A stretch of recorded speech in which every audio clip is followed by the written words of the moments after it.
बिस्मिल्लाहिर्रहमानिर्रहीम। 10th class. आज हम लोग ट्रांसलेशन पैराग्राफ कर रहे हैं।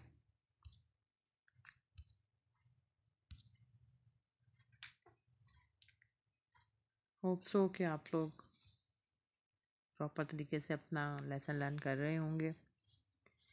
ये हमारी रिवीजन चल रही है। आज हमने पैराग्राफ नंबर 24 और 25 करना है।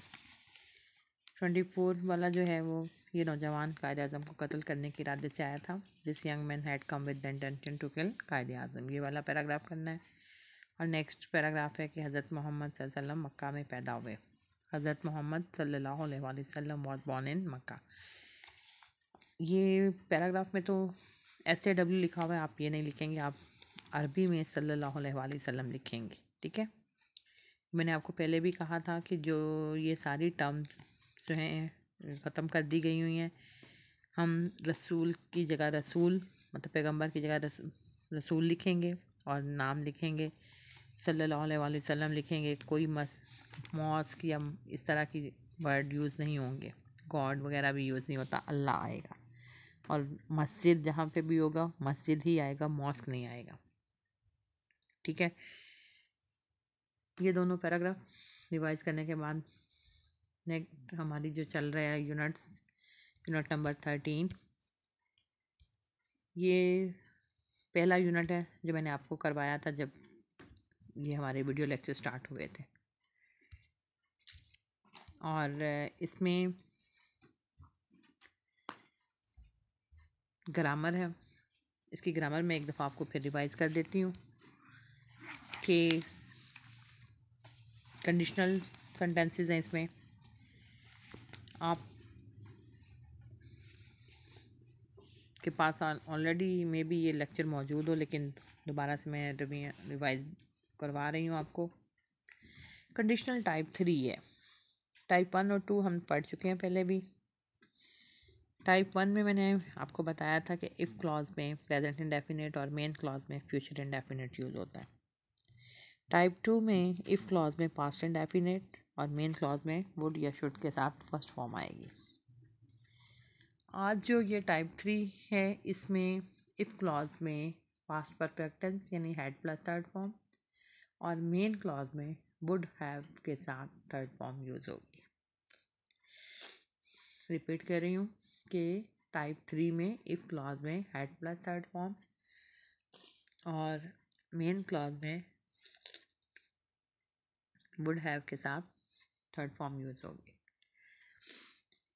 नेक्स्ट इसमें है कंपाउंड सेंटेंसेस।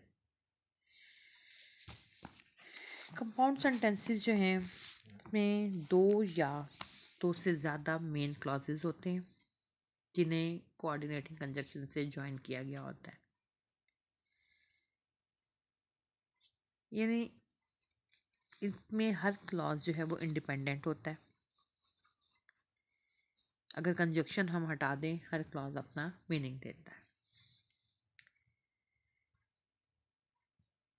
कोऑर्डिनेटिंग कंजक्शन मैंने आपको बताए थे 7, जिन्हें फैन बॉयज कहा जाता है। एंड बट और yet so for no not. ठीक है। ये 7 कोऑर्डिनेटिंग कंजक्शन है और इनसे ज्वाइन होने वाले जो सेंटेंसेस होंगे वो कंपाउंड कहलाएंगे। यानी कंपाउंड की आप दो नोटिफिकेशन लिख सकते हैं। एक तो ये कि ये कोऑर्डिनेटिंग कंजक्शन से ज्वाइन किए जाते हैं। दूसरा ये है कि ये दोनों इंडिपेंडेंट क्लॉजेज होते हैं। यानी ये दो या ज़्यादा भी हो सकते हैं, दो से क्लॉजेज, लेकिन तमाम जो भी होंगे जितने क्लॉजेज होंगे वो इंडिपेंडेंट होंगे। नेक्स्ट है कॉम्प्लेक्स सेंटेंसेस। अब कॉम्प्लेक्स सेंटेंसेस जो हैं उनमें एक मेन क्लॉज होता है और एक या उससे ज़्यादा सबऑर्डिनेटिंग क्लॉजेज होते हैं। अब मेन क्लॉज होता है उसमें किसी किस्म का कंजक्शन की ज़रूरत नहीं है, लेकिन जो सबऑर्डिनेटिंग क्लॉजेज हैं वो स्टार्ट ही सबऑर्डिनेटिंग कंजक्शन से होते हैं। और सबऑर्डिनेटिंग कंजक्शन में मतलब बहुत से सारे कंजक्शंस आते हैं, वाइल, दो, एज सुन एज, बिकॉज, ये ऑल्दो, सिंस, ये तमाम मतलब हाउएवर, इस किस्म के ये सारे जो कंजक्शंस हैं ये सबऑर्डिनेटिंग कंजक्शन में आते हैं। यानी कॉम्प्लेक्स और कंपाउंड में डिफरेंशिएट आपने ऐसे करना है कि कॉम्प्लेक्स सेंटेंस में एक मेन क्लॉज होगा और एक या एक से ज़्यादा सबऑर्डिनेटिंग क्लॉजेज होंगे जो स्टार्ट ही सबऑर्डिनेटिंग कंजक्शन से होंगे। कंपाउंड में मैंने आपसे कहा था कोऑर्डिनेटिंग कंजक्शन से ज्वाइन किए जाएंगे सेंटेंसेस, जबकि यहाँ पे जो डिपेंडेंट या सबऑर्डिनेटिंग क्लॉजेज होंगे वो सबऑर्डिनेटिंग कंजक्शन से ही ज्वाइन होंगे। और वो कंजक्शन मैंने आपको बताएं कौन कौन से हैं, यानी after, while, when, soon, before, though, now, in order, while, in case, because, ये सारे एज सुन एज, ये सबऑर्डिनेटिंग कंजक्शंस हैं। अब नेक्स्ट आपका टॉपिक है डिपेंडेंट और इंडिपेंडेंट क्लॉज है। ये भी सिंपल सा है, यानी इजीली आप इसको इस जहन में रख सकते हैं कि इंडिपेंडेंट का मतलब होता है आज़ाद और डिपेंडेंट जो किसी पे इन्हिसार कर रहा हो। डिपेंडेंट क्लॉज जो होगा वो कंजक्शन से स्टार्ट कर होगा, जबकि इंडिपेंडेंट क्लॉज में किसी किस्म का कंजक्शन नहीं आएगा। ठीक है, यानी कैसे डिफरेंशिएट करेंगे आप कि डिपेंडेंट क्लॉज कंजक्शन से स्टार्ट होगा और इंडिपेंडेंट में कोई कंजक्शन नहीं होगा। इंडिपेंडेंट क्लॉज अपना मीनिंग बगैर किसी कंजक्शन के देगा। क्लियर? ये एक्सरसाइजेज मैंने आपको सारी करवाई हुई हैं। आप लोगों ने आज इनके तमाम एक्सरसाइज मतलब ये कॉन्सेप्ट जो मैंने दिए हैं दोबारा से इनको माइंड में रखना है और क्वेश्चन आंसर इस यूनिट के लर्न करेंगे। समरी, ग्लॉसरी, क्वेश्चन आंसर और ट्रांसलेशन, इसके साथ दोनों पैराग्राफ। और नेक्स्ट जो मैं आज आपको दे रही हूँ वो चेंज द नरेशन, यानी जो हमने किए थे आज दोबारा से मैंने कुछ सेंटेंसेस दिए हैं आपको, इनको आप इनडायरेक्ट में कन्वर्ट करेंगे, क्योंकि अभी हमारी एक कैटेगरी रहती है एक्सक्लेमेटरी सेंटेंसेस की। तो ये मैंने इसलिए दिए हैं ताकि आप पिछले करें, आपको कुछ थोड़ा सा आपका पिछला नॉलेज रिकॉल हो और फिर हम नेक्स्ट कल इंशाल्लाह वो वाली कैटेगरी स्टार्ट करें। इसमें मैंने सिंपल, इम्पेरेटिव और इंटरोगेटिव तीनों दिए हैं। थोड़ा सा आपके आसानी के लिए फिर रिवाइज कर देती हूँ कि सिंपल सेंटेंसेस में हमारा रिपोर्टिंग स्पीच चेंज नहीं होता। मतलब उसमें अगर सेज है तो सेज ही रहने दें, सैड है तो सैड रहने दें, टोल्ड या टेल्स की ज़रूरत नहीं है, इसी तरह ही आ जाएगा। इन्वर्टेड कॉमा सिंपल हमारे दो तरह के हैं। सबसे पहले तो ये है, एक वो जिनका रिपोर्टिंग स्पीच प्रेजेंट और फ्यूचर में है और एक वो हैं जिनका रिपोर्टिंग स्पीच पास्ट टेंस में है।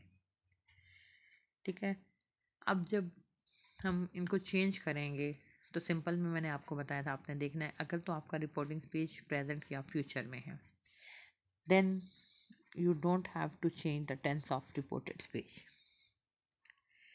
ठीक है, लेकिन अगर आपका रिपोर्टिंग स्पीच पास्ट टेंस में है तो then you have to change the tense of reported speech. अब सिंपल में हमारे इन्वर्टेड कॉमास किससे रिमूव होने थे? दैट से। प्रोनाउन की चेंजेस मैंने आपको क्या बताई थी कि रिपोर्टेड स्पीच में अगर फर्स्ट पर्सन है, यानी फर्स्ट पर्सन कौन कौन से थे? फर्स्ट पर्सन आई एंड वे, आई के तमाम केसेस यानी आई, माई, मी, और वी के वी आर आस, ये तमाम फर्स्ट पर्सन है। सेकंड में यू है, यू, योर, यू, और थर्ड पर्सन में ही, शी, इट और दे, यानी ही के तमाम cases he, his, him, she, her, it, it's, it, और दे, देयर, देम, ये थर्ड पर्सन है। अगर आपके रिपोर्टेड स्पीच में कहीं भी फर्स्ट पर्सन है तो वो चेंज होगा according to the subject of reporting speech. यानी वो रिपोर्टिंग स्पीच के सब्जेक्ट के अकॉर्डिंग चेंज होना है। और अगर सेकंड पर्सन है तो वो रिपोर्टिंग स्पीच के ऑब्जेक्ट के अकॉर्डिंग चेंज होगा। लेकिन अगर आपके रिपोर्टेड स्पीच में थर्ड पर्सन है तो फिर थर्ड पर्सन नो चेंज। ये चेंजेस थी सिंपल सेंटेंसेस की। और टेंसेस की चेंजेस भी मैंने सारी आपको लिखवाई हुई हैं, आप उसको रिकॉल कर सकते हैं। यानी all present tenses change into past sequentially, past indefinite change into past perfect, and past continuous change into past perfect continuous. Past perfect जो है वो पास्ट परफेक्ट में ही रहेगा, इसी तरह पास्ट परफेक्ट कॉन्टिन्यूस भी उसी में ही रहेगा। Will shell change into would, can change into could, may change into might. उसके बाद इंट्रोगेटिव सेंटेंसेस हैं, उनमें मैंने आपको कहा था कि रिपोर्टिंग स्पीच में आपने सेट की जगह आस्क्ड लगाना है, ठीक है। इन्वर्टेड कॉमा रिप्लेस करके आपने वेदर लगाना है। इंट्रोगेटिव भी दो तरह के थे, एक हमने किए थे जिनका हेल्पिंग वर्ब से स्टार्ट होते थे, और एक वो थे जुमले जो क्वेश्चन वर्ड से स्टार्ट हो रहे थे। जो जुमले हेल्पिंग वर्ब से स्टार्ट हो रहे थे वहाँ पे इन्वर्टेड कॉमा रिप्लेस करके वेदर लगेगा, और जो जुमले क्वेश्चन वर्ड से स्टार्ट हो रहे थे वहाँ पे वही क्वेश्चन वर्ड लगा के जाएगा इन्वर्टेड कॉमा रिप्लेस करके। उसके बाद मैंने आपको ये कहा था कि इंट्रोगेटिव सेंटेंस को आप उप सेंटेंस चेंज करने से पहले ही उसको सिंपल फॉर्म में लेके आए और फिर उसे चेंज करें, क्योंकि इनडायरेक्ट में हमारा सेंटेंस जो है वो सिंपल होता है, चेंज नहीं होता। पास्ट से मतलब सिंपल होता है, उसे सवालिया नहीं रखते हम। उसके बाद चेंजेस इसमें भी वही हैं, नाउन प्रोनाउन की भी और टेंसेस की भी, जो सिंपल में हमने किए। इम्पेरेटिव जो थे हमने जो किए थे उसमें मैंने आपको बताया था कि सेट टू की जगह आपने 4 वर्ड से रिप्लेस करना है सेट टू को, रिक्वेस्टेड, ऑर्डर्ड, एडवाइज्ड और फॉरपेड से। और इसमें इन्वर्टेड कॉमा हमने टू से रिप्लेस किए थे। और इसमें जो हमारा रिपोर्टेड स्पीच है वो उसका भी टेंस चेंज नहीं होगा, और सिर्फ उसमें प्रोनाउन की चेंजेस है। यानी फॉर एग्जांपल अगर था he said to me please